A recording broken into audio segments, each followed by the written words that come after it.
सुप्रभात बच्चों, आप सब कैसे हैं। मैं उम्मीद करती हूँ बच्चों आप सभी घर पर स्वस्थ होंगे और अच्छे से पढ़ाई कर रहे होंगे। बच्चों हम पदबंध कर रहे थे जिसमें हमारा एक पॉइंट कंप्लीट हो गया था। आज हम दूसरा पॉइंट करेंगे। क्या है? स्वरनाम पदबंध। ठीक है बेटा, क्या है? स्वरनाम पदबंध। वह पदबंध जो वाक्य में स्वरनाम का कार्य करे स्वरनाम पदबंध कहलाते हैं। वह पदबंध जो वाक्य में स्वरनाम का कार्य करे। स्वरनाम क्या होते हैं बेटा? संज्ञा के स्थान पर आने वाले शब्दों को क्या कहते हैं? स्वरनाम कहते हैं। ठीक है, तो वह पदबंध जो वाक्य में स्वरनाम का कार्य करे स्वरनाम पदबंध कहलाते हैं। जैसे भाग्य की मारी वह, भाग्य की मारी वह। देखो अब इसका लास्ट वाला शब्द क्या है? वह क्या हो गया? स्वरनाम। तो इससे हम क्या कह सकते हैं कि ये स्वरनाम पदबंध है। तो कहाँ कहाँ भटकेगी? तो हमारे अंडरलाइन जहां तक होती है बेटा, जो उसका आखिरी जो शब्द होता है उसको हमें देखना पड़ेगा बेटा कि वो स्वरनाम है या संज्ञा है।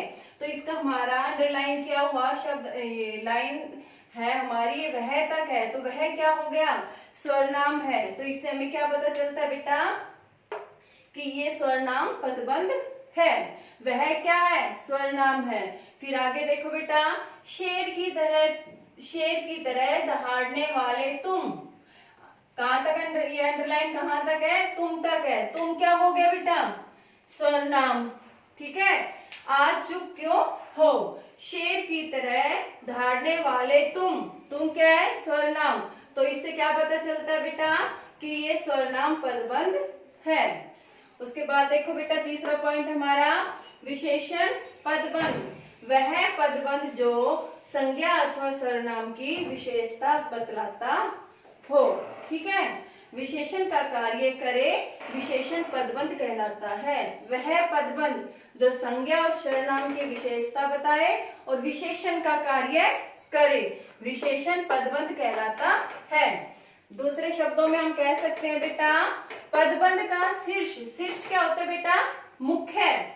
ठीक है, जो मुख्य अथवा अंतिम क्या होता है? लास्ट वाला शब्द यदि विशेषण हो और अन्य सभी पद उसी पर आश्रित मतलब आधारित हो वह विशेषण पदबंध कहलाता है।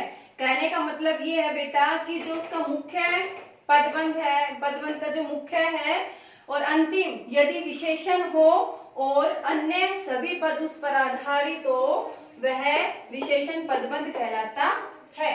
जैसे तेज चलने वाली गाड़ियां प्राय जल्दी पहुंच जाती है। वाली, ये गाड़ियां किसकी विशेषता बता रही है? ये गाड़ियों की। तो हम क्या कह सकते हैं कि ये विशेषण पदबंध है। अब ये देखिए, वह काला फुर्तीला घोड़ा किसका है? इसमें किसकी विशेषता बता रहे हैं? घोड़े की विशेषता बता रहे हैं। किसकी विशेषता बता रहे हैं? घोड़े की, कि वह काला है और फुर्तीला है, एक्टिव है बहुत ज्यादा। तो किसकी विशेषता है? ये घोड़े की विशेषता है। तो इन सब के उदाहरण से हमें पता चलता है बेटा कि ये विशेषण पदबंध है। तो ये हमारे 2 पॉइंट कंप्लीट हो गए हैं और अब हम 4th पॉइंट पढ़ेंगे। देखो बेटा चौथा पॉइंट हमारा देखो, क्रिया पदबंध। वह पदबंध जो अनेक क्रिया पदों से मिलकर बना हो क्रिया पदबंध कहलाता है। वह पदबंध जो अनेक क्रिया पदों से, वह पदबंध जो अनेक क्रिया पदों से मिलकर बना हो उसे क्रिया पदबंध कहलाता है। वो क्या कहलाता है? क्रिया पदबंध कहलाता है। क्रिया पदबंध में मुख्य क्रिया पहले आती है। जो क्रिया पदबंध है इसमें मुख्य जो क्रिया होती है बेटा वो पहले आती है। उसके बाद अन्य क्रियाएं मिलकर एक समय इकाई बनाती, इकाई का मतलब एक यूनिट बनाता है।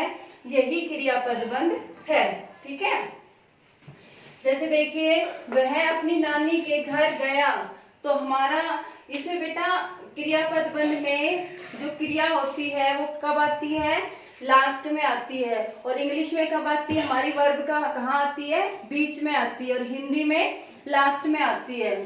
तो वह अपनी नानी के घर गया होगा। गया होगा का मतलब गया का मतलब क्या होता है, जाना, तो गया होगा, तो हमारी कहाँ आ रही है ये बेटा, लास्ट में आ रही है। इससे क्या पता चलता है ये क्रियापद बंध है। बच्चा नदी में तैर रहा था, तैर रहा था, ठीक है, ये हमारी क्या होगी, क्रिया पदबंध हो गया, ये हमारा क्रिया पदबंध हो गया।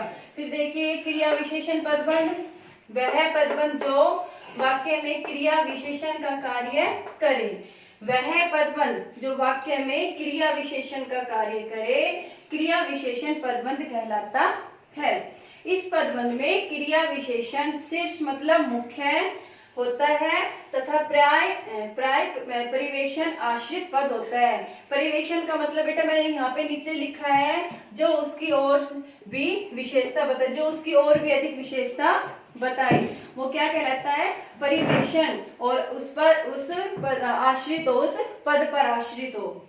जैसे देखो, वह बहुत तेज दौड़कर आ गया, वह बहुत तेज दौड़कर आ गया, तो ये बहुत क्या हो गया बेटा, ये हो गया परिवेशन, क्या हो गया, परिवेशन हो गया बेटा।